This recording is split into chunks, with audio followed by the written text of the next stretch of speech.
শুনেছি সম্প্রতি একটি দলের সাথে আপনারা জোট ভঙ্গ করেছেন, এটার কারণটা কি ব্যাখ্যা করবেন? দেখুন, তাদের সাথে যদি আমরা জোটে যাই তাহলে কি আমাদের পীর মুরিদি ব্যবসা থাকবে? এটা তো চিরে করা বন্ধ হয়ে যাবে, কারণ তারা একটা সম্পূর্ণ শত্রু।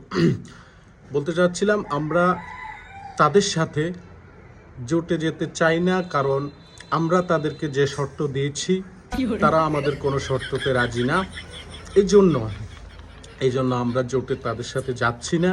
আমরা এককভাবে নির্বাচন করব এবং সারা দেশে আমাদের যথেষ্ট জনশক্তি রয়েছে যারা আমাদেরকে জয়যুক্ত করতে সক্ষম। কি এমন শর্ত তাদেরকে আপনারা দিয়েছেন এবং কেন আপনাদের এই শর্ত রাখতে তারা ব্যর্থ হলো, বিষয়টা একটু আমাদেরকে বুঝিয়ে বলুন। তাদের কাছে যে সিট আমরা চেয়েছি তারা আমাদেরকে এই পরিমাণ সিট দেননি। আমরা এককভাবে নির্বাচন করে 270, হ্যাঁ দুইটা কম, 268 সিটে আমরা এককভাবে নির্বাচন করে জয়যুক্ত হওয়া সম্ভব।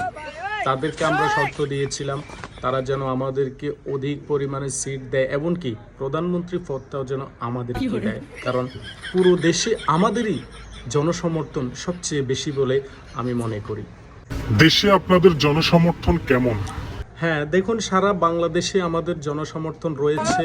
আমরা বিশ্বাস করি আমরা এবারে জয়যুক্ত হব। প্রয়োজনে জাতীয় পার্টিকেও আমাদের সাথে জোটে নিয়ে আমরা নির্বাচন করব, আমরা জয়যুক্ত হব, কারণ সারা বাংলাদেশেই আমাদের অনেক পরিমাণে ভক্ত রয়েছেন যারা আমাদের দোয়ায় এবং আমাদের দয়ায় তারা বেঁচে আছেন।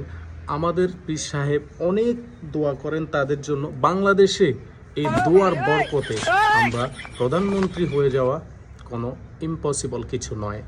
এককভাবে নির্বাচন এবং পরে যদি জয়যুক্ত হতে না পারেন তখনকার পদক্ষেপ কি নেবেন? চেষ্টা করব আমরা নির্বাচন করে জয়যুক্ত হওয়ার, কিন্তু যদি কোনো কারণে জয়যুক্ত হতে না পারি তো তখন এই দল ছাড়া অন্য যে কোনো দলে ক্ষমতায় আসুক আমরা তাদের সাথে ভালো সম্পর্ক স্থাপন করব, তাদেরকে দোয়া দিব, হাদিয়া তহফা নিব। এভাবে আমরা আমাদের আকীদাকে অনেক দূর পর্যন্ত এগিয়ে নিয়ে যাব, দেশের স্বার্থে কাজ করে যাব।